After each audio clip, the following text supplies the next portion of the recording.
nós estávamos falando do capítulo 11, cuidemos das crianças, tá?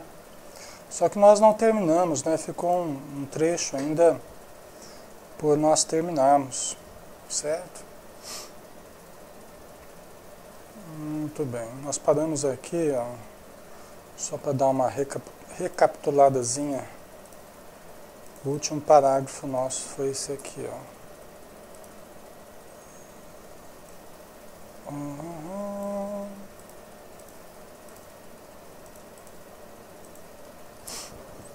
O último parágrafo foi esse aqui. Bom dia também quem estiver no Facebook, um grande abraço, tá? Seja bem-vindo. Pode participar também, todos aqui no Pautalk, dando as suas opiniões, expressando o seu pensamento, e também no Facebook.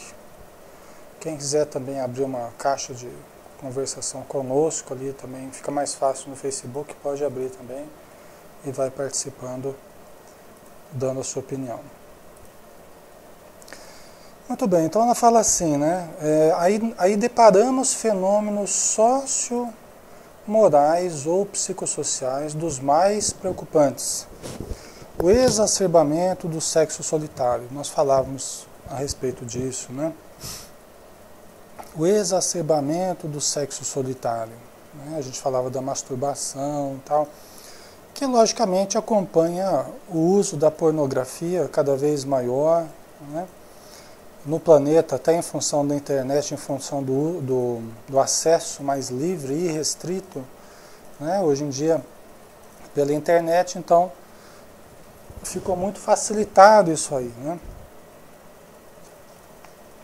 Quem já tem dificuldade nessa área sexual, ficou com mais dificuldade ainda, porque está tudo mais facilitado, né?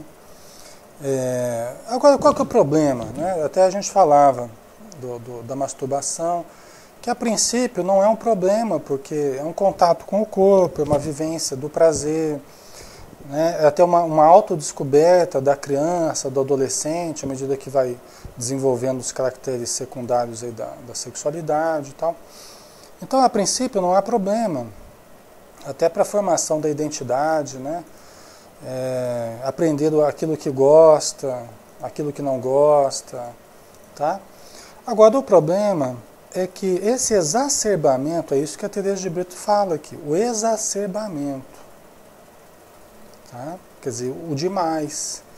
Isso que acaba sendo o problema. Pessoal, quando é praticada a masturbação, você tem uma utilização da energia sexual, das forças sexuais da alma, da energia vital, que nós temos conversado até aqui, que é a energia mediúnica. A energia vital, ela é o cimento, a cola ali, que gruda o corpo com o espírito ao corpo. Até a gente vê no livro dos Espíritos, o fluido vital é o laço que prende o espírito ao corpo. Ele é a cola ali que prende um ao outro, né? Por isso, é a energia mediúnica, é a energia que permite o espírito fazer-se sensível na matéria, tá? Só que como a energia mediúnica que também a utilização indiscriminada dessa força sexual, ela nos sintoniza aos espíritos. É uma força mediúnica, ela nos sintoniza aos espíritos. Só que aí no caso, devido ao exacerbamento, nós acabamos aproximando os espíritos vampirizadores dessa força. A gente até tem falado que essa energia mediúnica, essa força vital, nós precisamos ter cuidado com a exteriorização dessas forças. Eu até já comparei isso com um diamante, né? A força mediúnica é um diamante, que nós não podemos sair por aí mostrando para qualquer um, né? Nós não podemos sair aí exteriorizando essa força indiscriminadamente, tá?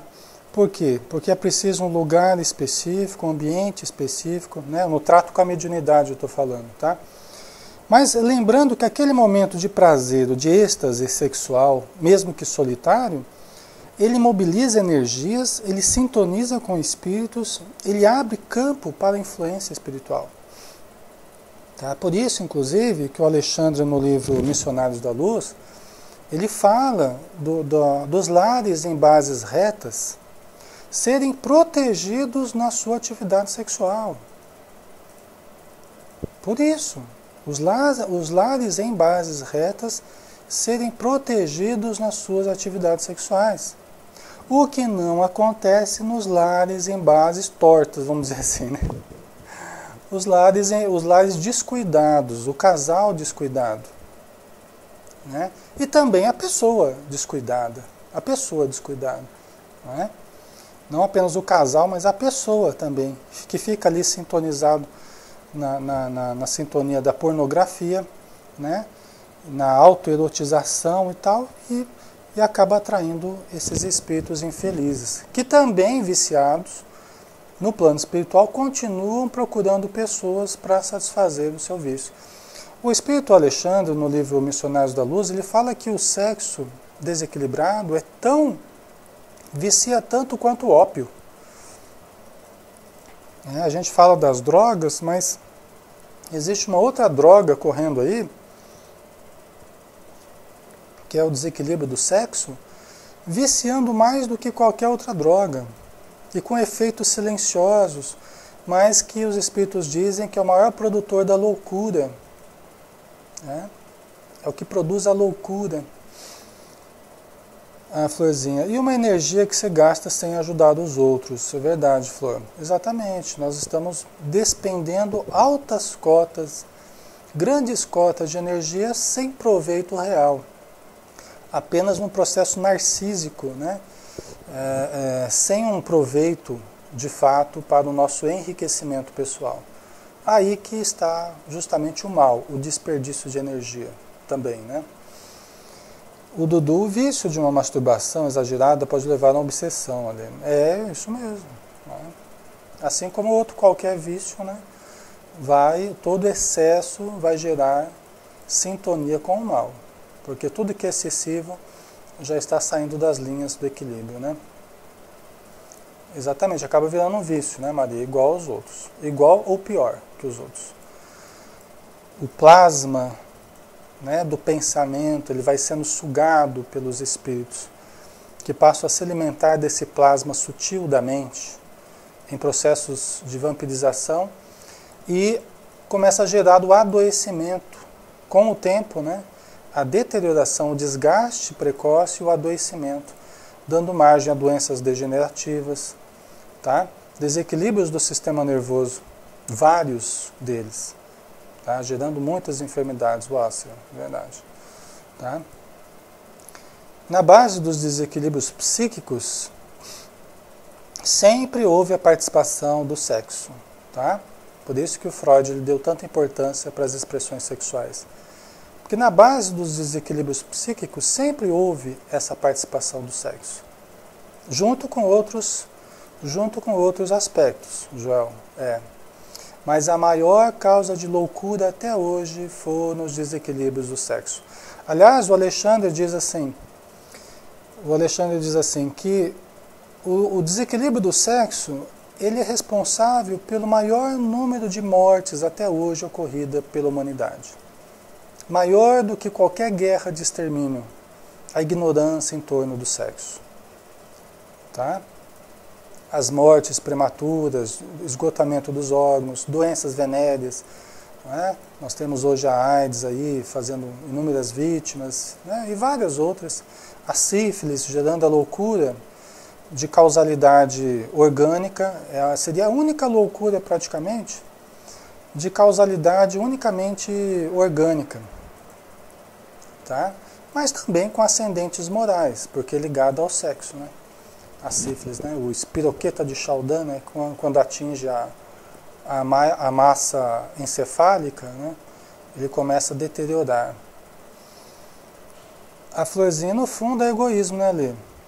É egoísmo, e os espíritos falam que é orgulho, porque nós queremos gozar a vida mais do que os outros. Sempre quando a gente fala assim, a gente quer fazer a coisa mais do que todo mundo. É orgulho. A gente está se achando melhor do que os outros, a gente quer aproveitar mais do que os outros. A gente quer gozar a vida mais do que os outros. Então eles sempre associam como manifestação, lógico, de egoísmo, mas também de orgulho. Tá?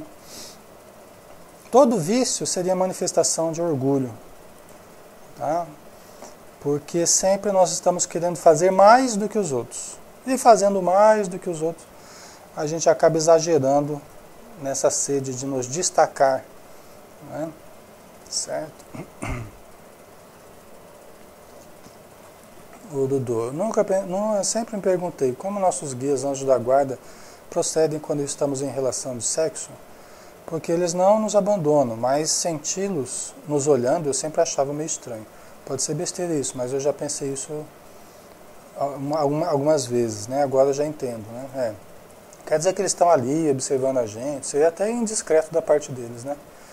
Mas eles nos protegem o quarto, protegem o ambiente, né?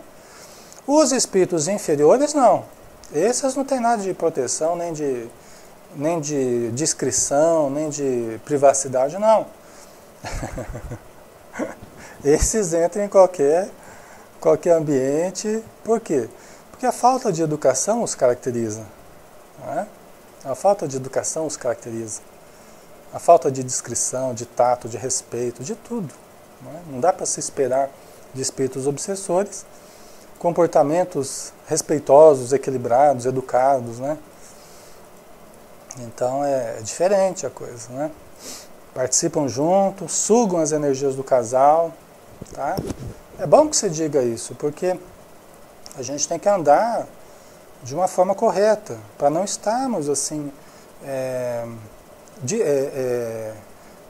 abertos a essa influência, né? Para não estarmos aí frágeis, né? Expostos, né? A isso, tá? Aí ela continua dizendo assim, o sexo solitário, né? A ansiedade pelas experiências heterossexuais nas faixas da imaturidade, tá? Quer dizer, também isso é preocupante, pelo que ela fala aqui. Aquela ansiedade por iniciar-se nas experiências sexuais de forma precoce, gente. Né? Culturalmente, o pessoal está começando cada vez mais cedo. Existe uma cultura aí, né? Voltada para a experiência sexual cada vez mais cedo. Onde o corpo está crescido, mas o emocional está imaturo. Então aí você tem experiências precoces, muitas vezes acompanhadas de conflitos. Né? Às vezes a pessoa não queria nem ter relação sexual, mas ela se sente compelida até para poder dizer, olha, eu já tive uma experiência sexual, eu não sou mais virgem, né? Eu já tive uma experiência sexual. Então a pressão social acaba agindo nesse sentido, tá? Só que é contra o equilíbrio da pessoa, contra o equilíbrio dos nossos jovens, né? O Joel está dizendo, por isso alguns casais fazem um relacionamento durante a noite inteira sem cansar, porque tem a participação dos fluidos, dos desencarnados desequilibrados. Pode ser, né, Joel? Às vezes os espíritos ajudam ali, dando um potencial a mais de energia, né? Até porque é um conúbio, né? É uma troca de energias, né? Exatamente. Só que é uma troca de baixo nível, né? Então a ansiedade pelas experiências heterossexuais nas faixas da imaturidade, sem atender, portanto, às suas finalidades. Que a finalidade do sexo é a procriação, mas o espiritismo ele não se mantém apenas vinculado à procriação. Embora seja uma das funções, talvez a mais nobre e digna do sexo, né? Mas também, não menos digna, não menos nobre, o envolvimento afetivo do casal, as trocas hormonais, não é? O vínculo, a construção do vínculo do casal é muito importante, a questão sexual. Nós não podemos desprezar, tá? Pelo prazer mesmo, pela alegria que proporciona. Os espíritos falam de um aquecimento, né, de um aquecimento hormonal, de um aquecimento orgânico que proporciona um estímulo. Né? Até a Joana de Anjos fala que em termos de saúde física, é de grande importância e também de saúde psicológica. Tá? Então ajuda bastante. Tá? Mas para que isso se dê justamente de uma forma harmônica, saudável, é preciso que seja responsável, é preciso que seja sem medos, sem conflitos. Né? Toda vez que a gente associa o sexo a medo, a tensão, a conflito, aí você está associando uma coisa que é boa com algo ruim. Tá? Pode ser futuramente responsável por frigidez, por impotência, tá? Por problemas na área sexual, tá? Por inibições. Tá? Toda vez que a gente associa sexo a algo conflitante, nós estamos gerando possíveis problemas no futuro, tá? Ou no presente mesmo, certo? A Wasser está dizendo, aqui o índice de garotas dos 14 aos 16 que já estão grávidas é grande, crianças trazendo ao mundo crianças, né? Pois é.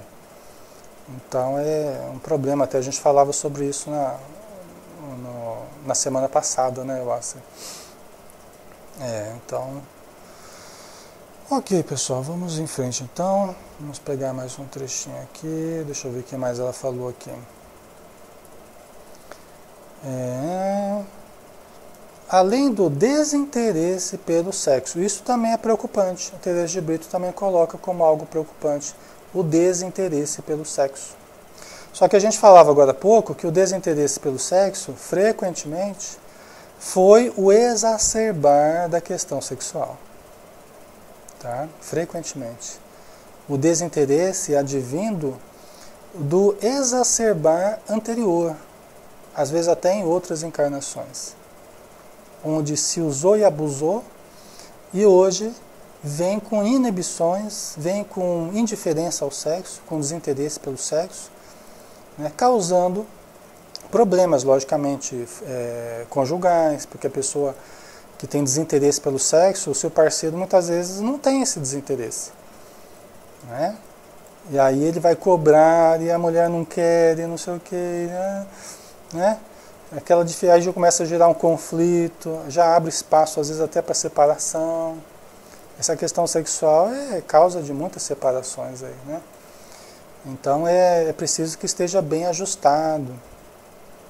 A função sexual do casal esteja bem ajustada, né? Para que haja realmente uma vivência prazerosa, harmônica, que satisfaça ambos, né? Sem exageros, mas também sem indiferença, tá? Tem muitas pessoas que começam a buscar espiritualidade e começam a menosprezar a questão sexual. Por quê? Por um atavismo das religiões que desprezaram muito o sexo, né? Tratando como pecaminoso, como algo impuro, algo da matéria, né?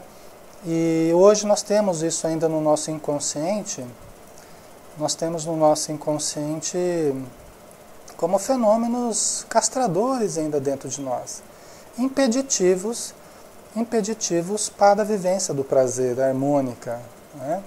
Que nós temos que trabalhar, nós temos que tratar, né? Buscar a psicoterapia, tá? Especializada nessa área sexual, tá? Então isso é importante. Toda dificuldade ela merece tratamento, ela merece um cuidado específico, não uma negação. Tá? Deixa eu ver aqui. O Dudu. Mais engraçado que esses que falam de sexo pecaminoso são os que têm mais filhos. Eu não saberia dizer, Joel. Joel não, Dudu.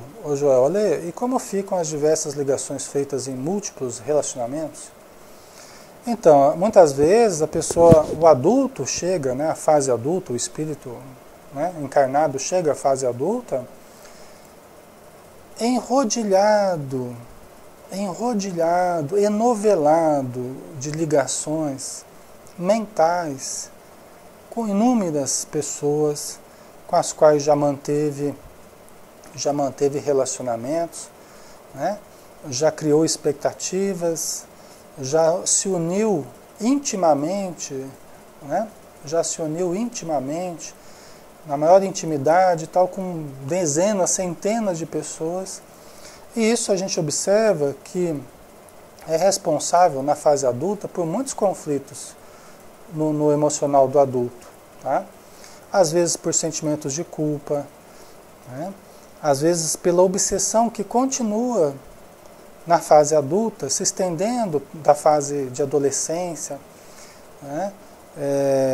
Em que se tratava a sexualidade de uma forma indiscriminada, de uma forma descuidada, né? Irresponsável. Tá? Isso é responsável por muitas obsessões na fase adulta mesmo. Mesmo que a pessoa esteja casada agora e vivendo a monogamia, vivendo um circuito fechado com a sua esposa ali, a gente observa que frequentemente os conflitos que traz da adolescência, eles continuam gerando tormentos íntimos na pessoa, até que sejam tratados e a pessoa possa se liberar daí desses conteúdos, né? A Marcinha Silva. Eu conheço uma moça que tinha uma vida ativa sexual com um parceiro, mas ele atraiu muito com várias parceiras. Hoje em dia ela fala que não tem vontade de ter relação com ele. E ele reclama muito, né? Pois é, então, você vê, né? São vários problemas que surgem na vida do casal e que são responsáveis por uma indiferença, por uma falta de vontade. Outra coisa que gera muita falta de vontade, principalmente nas mulheres, são determinadas práticas que mais frequentemente os homens gostam, só que a mulher às vezes faz a contragosto, né, para agradar o marido. Só que chega uma hora que não quer mais saber, não gosta, não acha que é certo, não, entendeu? E o que acontece é que gera muitas vezes uma falta de vontade, né, uma aversão até ao sexo. Tá? A pessoa começa a sentir nojo até da questão sexual. E frequentemente com razão, porque as pessoas que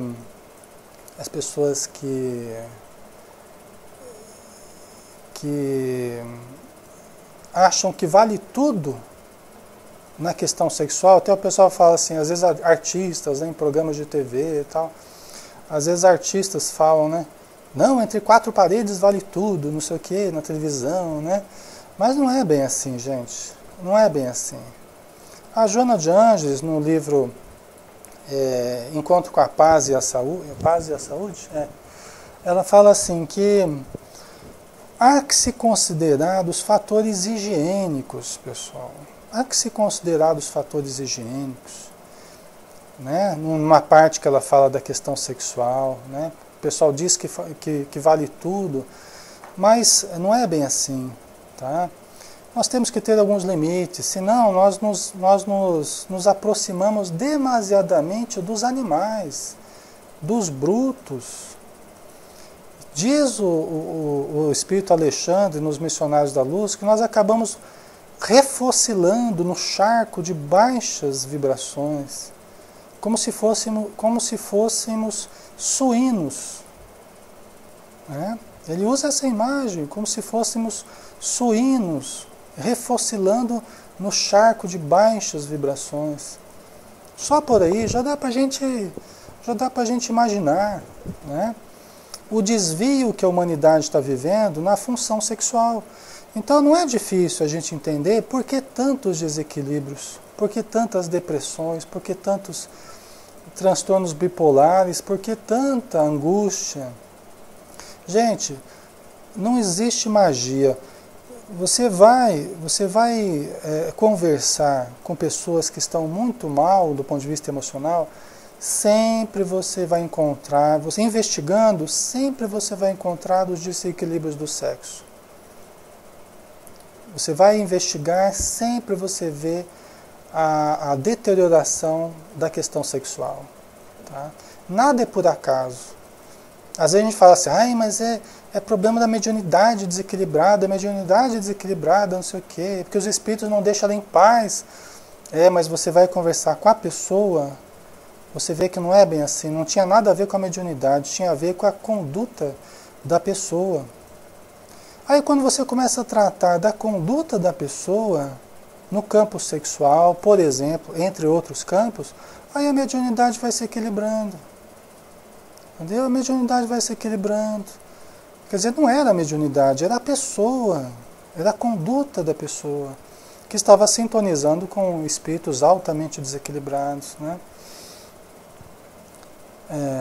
A Marcinha Silva, fora que a falta de carinho conta muito, né? Exatamente. Inclusive, quando nós temos um equilíbrio maior da questão sexual, né, não há um desperdício e um exacerbar da função sexual, pessoal, o que a gente observa é que aumenta muito o afeto. Porque quando você gasta muita energia genitalmente, você está gastando genitalmente. Quando você canaliza parte dessa energia,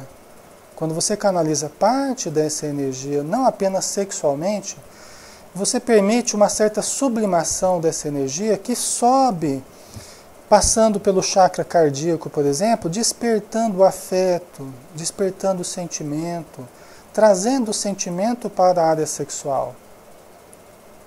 Né? Quanto mais nós ativamos os outros chakras, através de um excedente de energia que nós sublimamos também para os outros chakras, mais a vivência sexual vai ser plena. Porque o encontro dos chakras do homem e da mulher será um encontro muito mais pleno, envolvendo muitos outros chakras, envolvendo um quantum de energia em níveis muito superiores, e não apenas genital. Entendeu? Não apenas genital. Por exemplo, o sexo casual, né? O pessoal fala, o sexo casual. Ele é um sexo eminentemente genital. Não há envolvimento emocional, envolvimento afetivo, até porque às vezes a pessoa nem um conhece o outro, né? Como é que vai ter envolvimento de alguma coisa, né? Então, é apenas o chakra genital com o chakra genital, né? Então, é um circuito de forças muito estreito, muito pequeno para o sexo. É lógico que isso não vai satisfazer, a não ser momentaneamente. É lógico que isso não vai planificar. É lógico que isso não vai satisfazer as necessidades profundas da pessoa ou das pessoas envolvidas. Tá?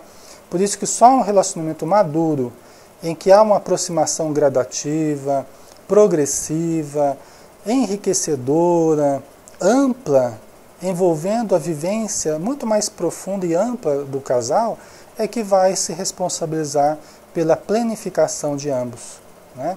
Tratando com equilíbrio a questão do sexo. Não é, pessoal? Não é difícil da gente compreender, mas é preciso que a gente estude. Ao mesmo tempo que é fácil de entender isso, mas envolve uma porção de conhecimentos, envolve uma porção de informações que a gente precisa estudar, a gente precisa se aprofundar nessa questão, né? Para que a gente entenda melhor. Val, essa é a vivência sexual que toda mulher sonha, algo muito mais completo, né? É isso aí. Interessante, o prazer aumenta muito mais. O prazer aumenta muito mais. Não existe uma diminuição do prazer, existe um aumento de prazer. Quanto mais chakras envolvidos, né, quanto mais nós equilibramos a função e abrimos os chakras e ativamos os chakras, todos eles, mais plena é a relação sexual. Entendeu? Então o prazer tende a aumentar, só que isso é bom, isso não é ruim, né? Só que precisa de um equilíbrio de ambos, né, do parceiro, né?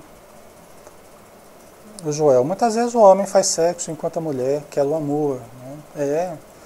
E pode ser o contrário também, Joel, né? Mas às vezes existe mesmo no casal essa dessintonia aí, né? Tá? Deixa eu ver o que mais ela fala. Esse parágrafo aqui ele está rendendo, né? Ela fala assim: ou ainda a busca de experiências homossexuais por avidez de novas experimentações, né? Quer dizer, ou ainda a busca de experiências homossexuais por avidez de novas experimentações, uma vez que tudo tem parecido muito normal para os pequenos, que padecem a ausência de cuidadosa condução. Nós não vamos entrar na questão da homossexualidade estudando a fundo, porque é uma questão que por si só exigiria um capítulo à parte, um estudo muito aprofundado, né? Mas né? Aqui ela está falando dessa busca desenfreada, né? Dessa sede de experimentação, porque tudo já está virando normal. Então, por que não experimentar também o relacionamento homossexual? Né? Por que não experimentar também? Vale tudo, né? Vale tudo, então por que não experimentar também? Aí essa sede de experimentação acaba conduzindo muitos jovens, meninos, meninas, a pegarem o caminho das experiências homossexuais, construindo aí a sua vivência sexual, quando nem haveria necessidade de se entrar nessa área. Tá? Quando nem haveria necessidade de entrar nessa área. Muitas e muitas vezes a gente observa que é a curiosidade, que é a sede de experimentação, que é porque a mídia está falando que é legal, mulher com mulher, homem com homem, não sei o quê, e aí vamos experimentar, e acaba se criando um vício também nessa vivência da sexualidade, né? Como um dos vícios que tem na área do sexo. Tá? Então nós não vamos entrar na questão da homossexualidade, porque ela exigiria muita informação, né, e um estudo mais aprofundado. Sem tratar com preconceito, mas também não entendendo que qualquer vivência homossexual seja uma vivência saudável e enriquecedora, porque não é. Tá? Deixa eu ver, o Asser está dizendo, ainda tem muitos casos que o homem se satisfaz sem a preocupação com a sua parceira. Isso também afasta muitos casais também. As pessoas estão tão egoísticas, né, tão fechadas no seu próprio prazer, né, o Asser, que não se preocupa com o outro.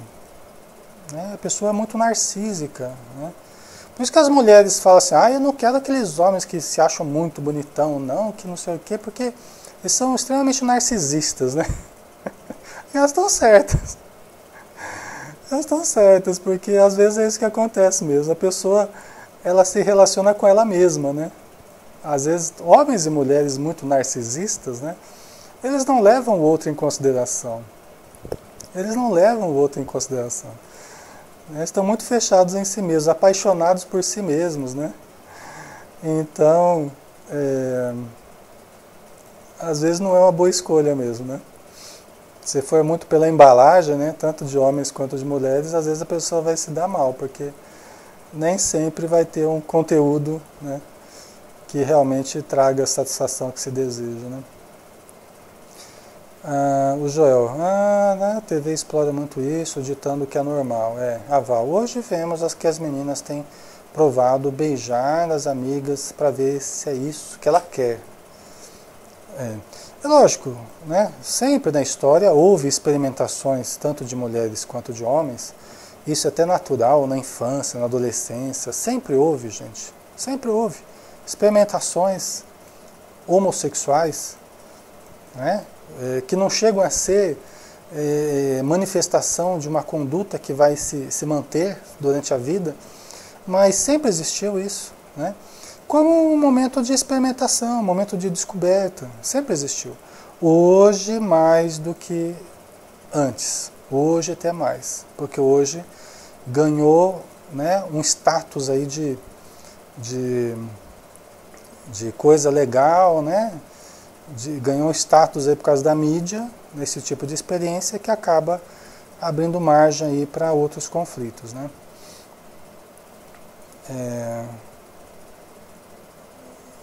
Certo, a Maria Dan. Aqui na Holanda é normal a cultura deles, mas respeito muito sem racismo, né? Claro, sem preconceito, né? Certo, ok, isso aí. Muito bem. Certo. Deixa eu ver aqui a continuidade, pessoal, só um momentinho. Então, a busca de experiências homossexuais, por avidez de novas experimentações, uma vez que tudo tem parecido muito normal para os pequenos que padecem a ausência de cuidadosa condução. E tudo que foi ensinado como normal, normal se tornará, né? Aí a Teresa de Brito fala assim, vale meditar sobre tudo isso. e iniciar um esforço de montar maior vigilância moral junto aos nossos pequenos. Pois é, pessoal. O quanto que se poderia mudar, evitar, afastar, se houvesse uma aproximação moral, uma vigilância moral. Gente, quantas e quantas vezes a criança, o adolescente, enveredam por um caminho, porque faltou o pai e a mãe chegar a explicar aquela questão. Fala, filho, olha, isso aqui acontece assim, assim, assado. Isso aqui não é bom para você, porque, né, não é saudável por causa disso, por causa daquilo. Explicar. Quantas e quantas vezes só falta uma atitude pontual. Pontual no sentido de chegar. Qual que é o problema? É aquilo ali? Vamos chegar ali, ó, e conversar sobre aquilo. E perguntar, qual é a sua dúvida, meu filho? O que você está imaginando em torno disso? O que você está vivenciando? Né? Como é que você está vendo essa questão? É da gente ser pontual. Percebeu que está tendo alguma situação meio diferente ali? Chega e conversa. Quantas vezes isso já desfaz dúvidas, já desfaz conflitos, já reorienta o caminho da criança, né? Então, é lógico que nem sempre os problemas serão resolvidos assim tão facilmente, né?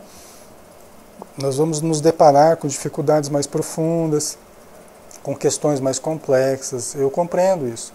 Só que cada problema com o seu tipo de solução, né? Nós não podemos fechar os olhos para os problemas, né? O Dudu Alexandre, a internet está prejudicando muito a educação da criança. Não tem diálogos, isso não é culpa da criança, é dos pais. A TV com novelas e programas que uma criança não deve ver, mas os pais não tiram isso.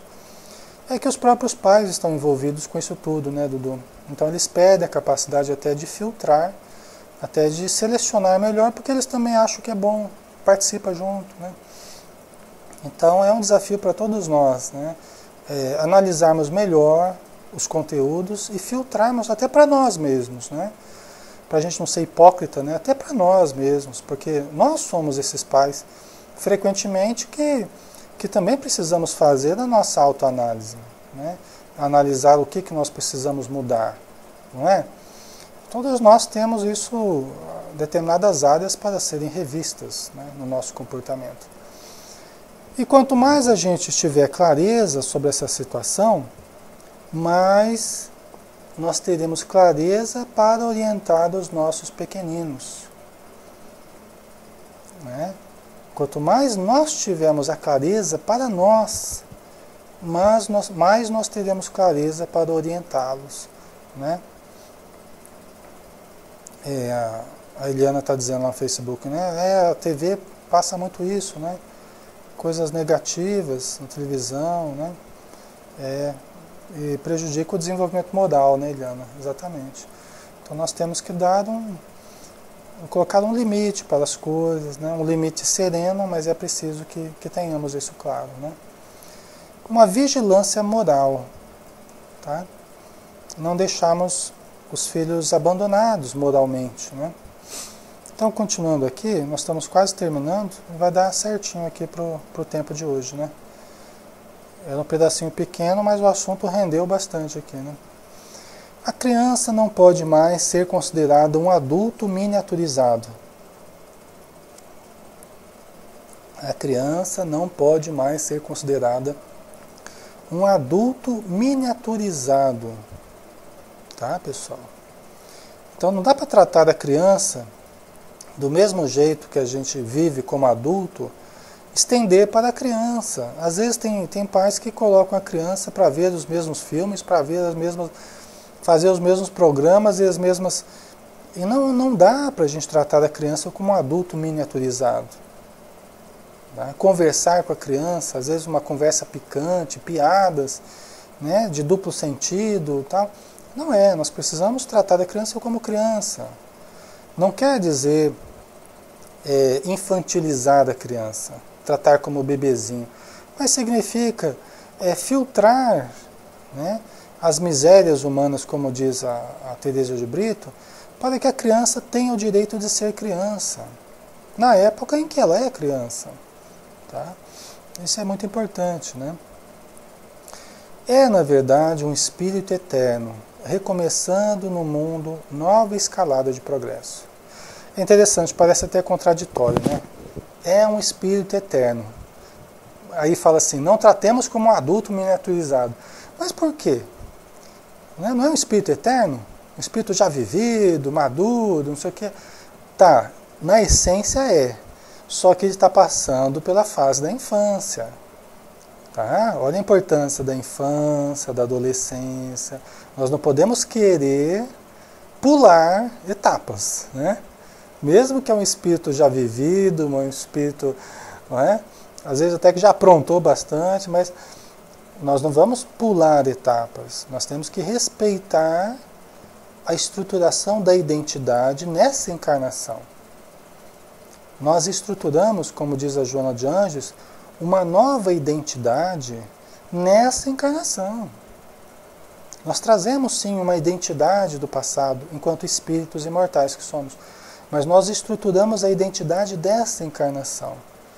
E conforme nós começarmos a pular etapas aí, nós podemos desfigurar a construção da identidade na existência atual, criando problemas muito graves, tá? Na conduta sexual, na conduta social, na conduta familiar da criança, né? Tá? O Dudu, eu via certos pais sorrindo, gargalhando com sua filha, dançando na boquinha da garrafa. Eu não tenho filhos e achava aqui descomunal. Pois é, Dudu. Então, são os desvios aí, né? Nada contra a dança. Mas é que o desenvolvimento moral, ele vai imprimindo um gosto diferenciado, pessoal. Não tem como a gente fugir disso. Quanto mais a gente evolui moralmente, mais o nosso gosto, o senso do belo, né? O senso do belo, ele vai evoluindo também junto com o nosso avanço moral. Então aquilo que a gente achava muito bonito, à medida que a gente vai aprendendo, vai estudando, vai evoluindo moralmente, já começa a não ser tão bonito quanto a gente imaginava antes, né? A gente vai amadurecendo, né, João? É normal e é até bonito ver isso, né? À medida que a pessoa vai estudando, por exemplo, espiritualidade, os gostos dela vão mudando, os gostos de música, né, de poesia, de filmes, tudo isso vai mudando. O gosto da pessoa vai mudando. Porque o senso estético que ela tem, o senso do belo, acompanha a evolução moral. Tá? Aí a Teresa de Brito fala assim, no entanto, na condição de alguém que carrega no íntimo os resíduos experienciais do pretérito, poderá perder-se nas avenidas escuras e escuras da atualidade. Tá? Então, olha só, justamente porque é um espírito vivido já, se não tiver boa orientação na infância, nessa vida, pode se perder de novo nos caminhos escuros do passado. Pode mergulhar no passado novamente. Mergulhar no passado da viciação, do desequilíbrio do sexo, da prostituição, da criminalidade. Tá? Ele pode se perder nos caminhos escuros do passado que talvez ele já tenha trilhado mais de uma vez nesses caminhos escuros. Então, como a gente não sabe, meninos e meninas, como nós não sabemos, né, quem foi nosso filho, nossa filha, o que fez, o que não fez, o que aprendeu, o que não aprendeu, melhor cuidar, né, Joel? Melhor darmos o melhor exemplo possível, melhor evangelizarmos, entendeu? Melhor fazermos evangelho no lar, melhor conversarmos à medida que os problemas forem aparecendo, acompanharmos moralmente, e ainda assim, nós não temos garantia que a pessoa não vai se perder, nós não temos essa garantia, mas pelo menos nós estamos aumentando a probabilidade do êxito. Nós estamos aumentando em muito a probabilidade do êxito dos nossos filhos. Tá? Então isso nós não podemos nos eximir, sob pena de nós sermos responsabilizados pelo que deixamos de fazer ou pelo que fizemos de forma equivocada. Tá? Então, cada criança leva consigo um projeto de luz que nós todos deveremos auxiliar a concretizar-se. Olha só, todos os espíritos vêm com um projeto de luz. Ninguém vem com um projeto de sombra. Né? Então, quantas vezes esse projeto de luz ele se degenera? Por falta de cuidados nossos. Né? Então, vamos fazer a nossa parte para que esse projeto de luz se concretize. Não quer dizer que a gente vai ficar neurótico, controlando tudo, super protegendo, porque aí vai ser um outro erro, aí vai ser um outro mal, vai criar outros problemas. A superproteção, a vigilância neurótica, aí o filho e a filha não pode fazer nada, que tudo é proibido, tudo, né? Aí não pode também, porque vai dar problema. Nós temos que achar o caminho do meio, o caminho do equilíbrio, né? Certo? E para terminar, então, ela diz assim: a criança de agora fala-nos da nossa situação amanhã. Tá? Nós viemos como pais, amanhã a gente pode vir como filho, como neto, como bisneto dos nossos filhos. Tá? E aí nós vamos colher aquilo que nós fizemos para eles agora. Se nós os encaminharmos bem, pode ser que no futuro nós colhamos isso, que eles sejam nossos pais e nos encaminhem bem também. Né? Ou até que eles venham como filhos, mas como filhos já... Né? Tantos pais, eu acho bonito, o pai fala assim: olha, meu filho é uma pessoa maravilhosa, minha filha, que filha maravilhosa. Né? Como é tão boa filha, tão bom filho, que às vezes eu pergunto até se eu mereço. Às vezes os pais perguntam: será que eu mereço uma filha como essa, um filho como esse? Né? Eu acho bonito isso, né? Mas certamente fez por merecer. Ou, como diz um espírito amigo nas nossas reuniões mediúnicas, se você acha que não merece, faça por merecer, então. Faça por merecer. Né? Aproveite, então, e faça por merecer, né? Se você acha que não merece. Né? Então, pessoal, ela termina aqui dizendo assim: cuidemos da criança, amando-a, sabendo dar-lhe o espaço para que seja uma criança em sua época, saudável e feliz, certos de que estaremos, assim, semeando bênçãos ou infortúnios para o nosso planeta, em razão do nosso procedimento junto a ela. Tá? Então, o que a gente faz pela nossa criança, nós estamos também fazendo para o planeta. Nós estamos fazendo para o planeta. Né? Quem será o filho que hoje nós abrigamos? Eu falo isso até porque isso aqui vai ficar gravado, esse estudo fica gravado. E não se trata apenas de nós aqui, 33 pessoas que estamos nessa salinha, com mais alguns do Facebook, não se trata de nós aqui. Se trata de qualquer pessoa que pegue isso aqui para ouvir, né? Que isso aqui acaba correndo o planeta aí, esse áudio, né? Passando de um para o outro. Quem serão os nossos filhos? Quem serão? O que eles farão no planeta? Qual é a missão que eles trazem? Qual é o programa de luz que eles trazem? Quais são suas dificuldades? Não é? Então, todos nós podemos receber, às vezes, nos nossos lares, alguém que terá uma atividade muito importante na educação, na medicina, né, na administração. Né? Todas as atividades são importantes. Por isso que nós temos que cuidar bem dos nossos filhos. Né? Sim, Muriel, pode fazer sim. Pode colocar aí, todo mundo pode participar. Nós já estamos acabando, né? Já quase 9 horas. Mas nós terminamos aqui o texto, tá? Nós já terminamos aqui o nosso texto. Muito bem, pessoal. É isso aí, né? Então fica essa nossa reflexão do capítulo 11º, né? Cuidemos das crianças. Semana que vem nós vamos ver o capítulo 12, abençoe seu filho. Tá? abençoe seu filho. É o capítulo da próxima semana. Certinho? Então tá bom, pessoal. Muito obrigado pela presença. Maria, Wagner, Flor, Maramiga, Joel, Silvia, Ana, Isabel, Dudu, Val, Zélia, Nando, Sandra, Dulce, Franciele, Orquídea, Marcinha Cortes, Lácia, Só Menezes, Cida Campos, Inês Lima, Larissa, Diana, Marcelo, Fernandes, Jandira, Maria Dan, João Neme, Muriel, Cleide, Joselita e Juliana. Um beijão. Fiquem com Deus, pessoal.